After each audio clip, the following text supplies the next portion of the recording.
A ordem é necessária em nossa atividade diária, ordem em nossa ação e ordem em nossa relação uns com os outros. Temos que entender que a própria qualidade da ordem é totalmente diferente daquela da disciplina. A ordem se alcança diretamente aprendendo a respeito de nós mesmos, não de acordo com algum filósofo ou algum psicólogo. Descobrimos a ordem por nós mesmos quando estamos livres de todo o sentido de compulsão, de todo o sentido do esforço determinado para obter ordem de acordo com um caminho em particular. Essa ordem nasce muito naturalmente. Nessa ordem existe a integridade. É ordem não de acordo com algum modelo, e não apenas do mundo externo, que se tornou tão completamente caótico, mas internamente, dentro de nós mesmos, onde não somos claros, onde somos confusos e incertos. Aprender a nosso próprio respeito faz parte da ordem. Se vocês seguirem outra pessoa, por mais erudita que ela seja, vocês não serão capazes de entenderem a si próprios. Para descobrir o que é a ordem, devemos começar a entender a natureza das nossas relações. Nossa vida é um movimento de relação. Por mais que se possa pensar que vivemos sozinhos, estamos sempre relacionados com uma coisa ou outra, tanto do passado quanto com alguma coisa ou imagem projetada para o futuro. Assim, a vida é um movimento de relação e nessa relação há desordem. Devemos examinar cuidadosamente por que vivemos nessa desordem com nossas relações uns com os outros, por mais íntimas ou superficiais que sejam.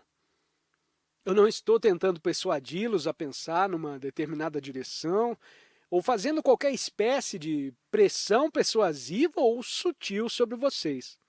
Pelo contrário, estamos juntos, considerando cuidadosamente os nossos problemas humanos e descobrindo o que é a nossa relação um com os outros e se nessa relação podemos produzir a ordem.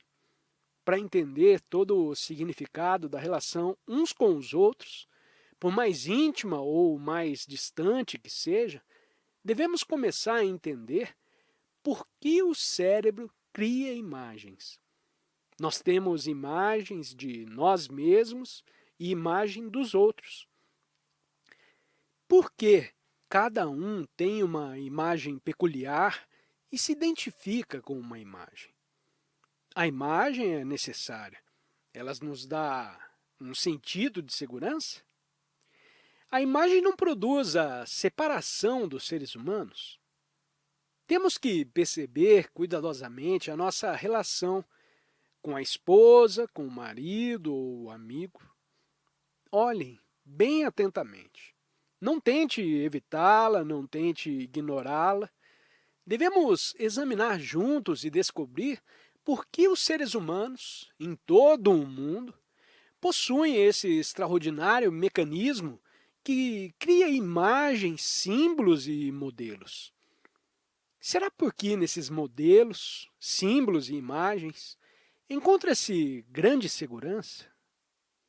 Se vocês observarem, irão perceber que fazem uma imagem de si mesmos, seja uma imagem de vaidade, o que é arrogância, seja uma imagem contrária. Ou vocês acumularam uma grande experiência, adquiriram um vasto conhecimento, o que por si mesmo cria a imagem do especialista. Por que temos imagens de nós mesmos? Essas imagens separam as pessoas. Se vocês têm uma imagem de vocês mesmos, como suíços, ingleses ou franceses, e assim por diante, essa imagem não apenas distorce a sua observação da humanidade, como também os separa dos demais. E sempre há separação, divisão e há o conflito. Como há conflito em todo o mundo, o árabe contra o israelita, o muçulmano contra o hindu, uma igreja cristã contra a outra.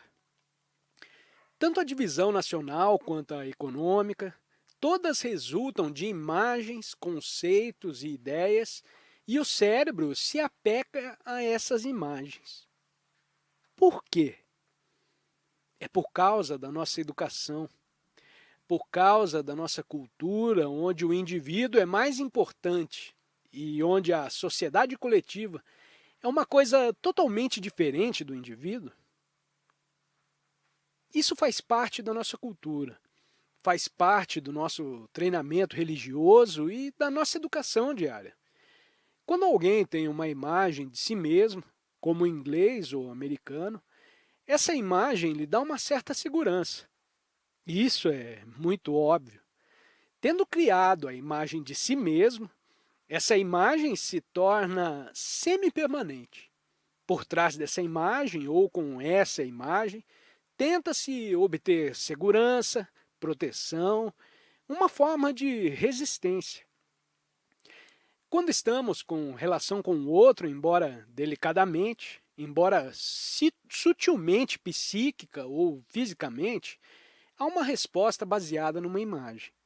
Se alguém é casado ou tem uma relação íntima com outra pessoa, forma-se uma imagem na sua vida diária.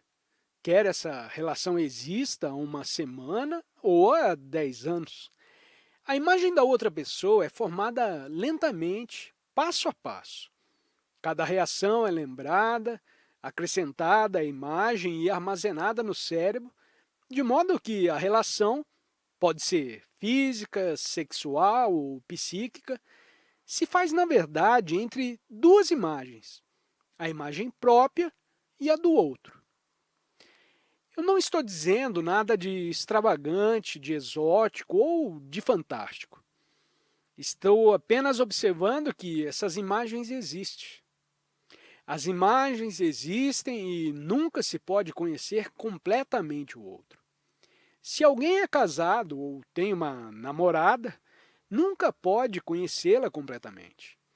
Pensa que a conhece porque tem vivido com essa pessoa, acumulado lembranças de vários incidentes, de várias irritações e de todas as ocorrências que acontecem na vida diária.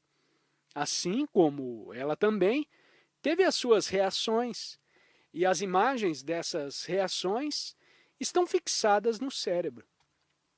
Essas imagens representam uma parte extraordinariamente importante na nossa vida. Aparentemente, muitos poucos de nós estão livres de qualquer forma de imagem. Estar livre das imagens é a verdadeira liberdade. Nessa liberdade não há nenhuma divisão produzida pelas imagens.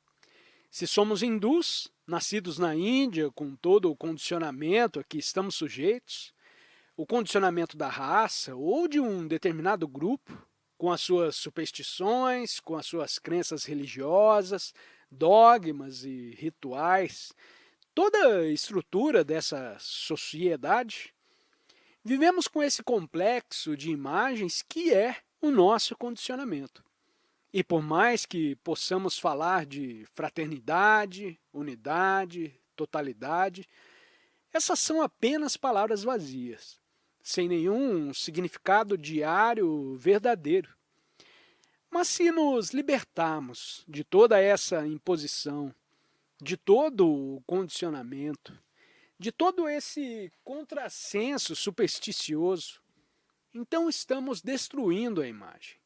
E também na nossa relação, se somos casados ou vivemos com outra pessoa, será possível não criar uma imagem? Não registrar um incidente que pode ser prazeroso ou doloroso nessa relação particular? Não registrar nenhum insulto, nem a lisonja, nem o encorajamento, nem o desencorajamento? É possível não registrar?